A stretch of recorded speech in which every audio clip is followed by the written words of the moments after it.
In the heart of Rwanda, where the land rolls like endless waves of green and misty hills meet the heavens, there were two ancient tribes, the Inyambo and the Imanzi. For generations, these tribes lived side by side, sharing the same rivers, trading in the same markets, yet divided by a line so ancient it had become unspoken. Bound by pride, tradition, and history, the border between them was more than just land. It was a border of blood, a line that no love could ever cross. But as with all things forbidden, love sometimes chooses the most impossible path. This is the story of Kwezi and Mwezi, two souls whose love defied this ancient border, and whose passion would challenge the very foundation of their world. Kwezi was a warrior. The eldest son of Chief Rutaremera, leader of the Inyambo, Kwezi was trained from birth to lead his people. His father's expectations weighed heavily on him, and the future of the tribe was etched into every movement of his body. Broad-shouldered and tall, he was known for his strength in battle, a protector of his people, and a defender of their ancient ways. The spear he carried was not just a weapon, it was a symbol of his loyalty to his family and to his tribe. Mwezi, on the other hand, was born under different stars. She was the daughter of the Imanzi elders, known for her beauty and intelligence. She had the grace of her mother and the wisdom of her father, but her spirit was wild, yearning for something beyond the life laid out for her. Mwezi spent her days painting the landscape of her home, her hands often covered in the dyes made from the earth itself. The world beyond her village fascinated her, but tradition kept her rooted where she was. Their story began on the night of the Umuganura festival, a time of celebration for both tribes. Every year, the Inyambo and the Imanzi would gather in the valley, beneath the watchful eyes of the stars, to give thanks for the harvest. It was one of the few times their people came together in peace, to share food, drink, and dance, even as their unspoken differences hung in the air like a heavy fog. It was on that night, amidst the music of drums and the flickering light of the fires, that Kwezi saw Mwezi for the first time. She stood on the edge of the crowd, her long braids adorned with beads that caught the firelight, her eyes scanning the gathering as if looking for something more.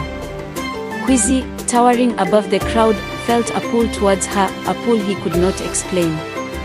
His feet carried him across the field as though some unseen force was guiding him. And then, in the middle of the crowd, their eyes met. It was as though the world around them vanished. The music faded, the laughter dimmed, and for a moment, there was only the two of them.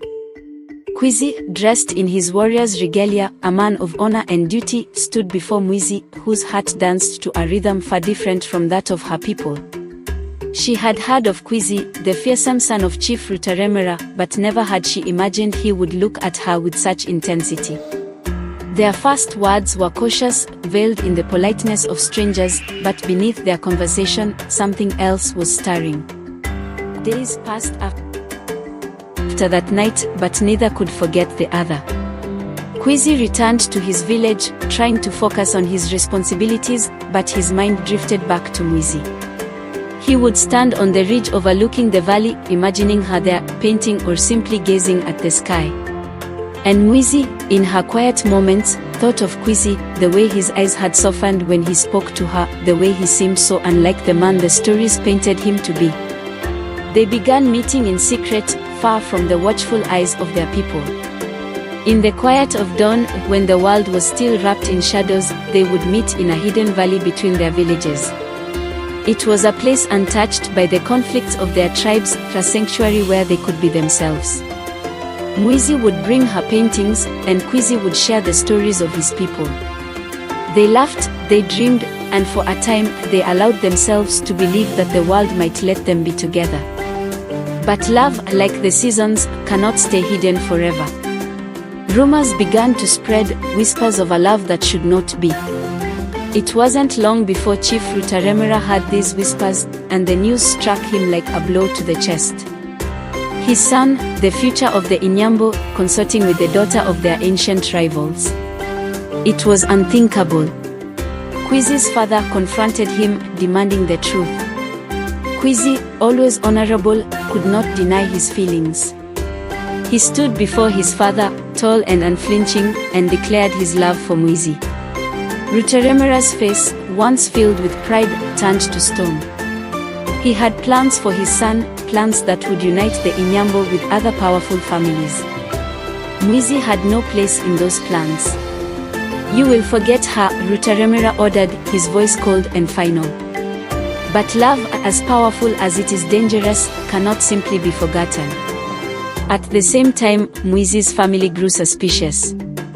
Her absences were noticed, and when confronted, Mwezi could not lie. Her father, a man of peace but bound by the laws of tradition, warned her of the dangers that lay ahead. The tribes would never accept their love. The border between them was too strong, too ancient. The next time Kwezi and Mwezi met, the weight of their family's disapproval hung heavy between them. The hidden valley, once a place of joy, now felt like a prison. But even as the walls closed in, their love only grew stronger. They spoke of running away, of crossing the borders of their world and never looking back.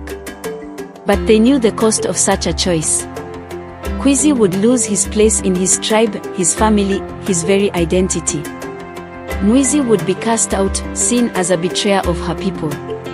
And yet, as they stood in that valley, their hands clasped together, they knew that nothing could separate them, not their families, not tradition, not even the ancient border that had divided their people for generations. In the end, and it was not their love that destroyed them, but the betrayal of a trusted friend. One of Kwezi's fellow warriors, who had followed him one morning, saw the secret meeting and reported it back to the tribe. The news spread like wildfire, and soon both villages were preparing for conflict. The border, once a silent divide, now became the front line in a battle between love and tradition. As the armies of both tribes gathered on either side of the valley, Kwezi and Mwezi stood in the center, their love defiant in the face of hatred. They knew their love had brought this upon them, but they also knew that without it, they were nothing. The choice was clear: fight for love or surrender to tradition. And so, as the sun set behind the hills, casting long shadows over the battlefield, Kwezi raised his spear, not in anger, but in defense of the one thing that mattered most, his love for Mwezi. The battle that followed would be remembered for generations, not for its bloodshed, but for the love that inspired it.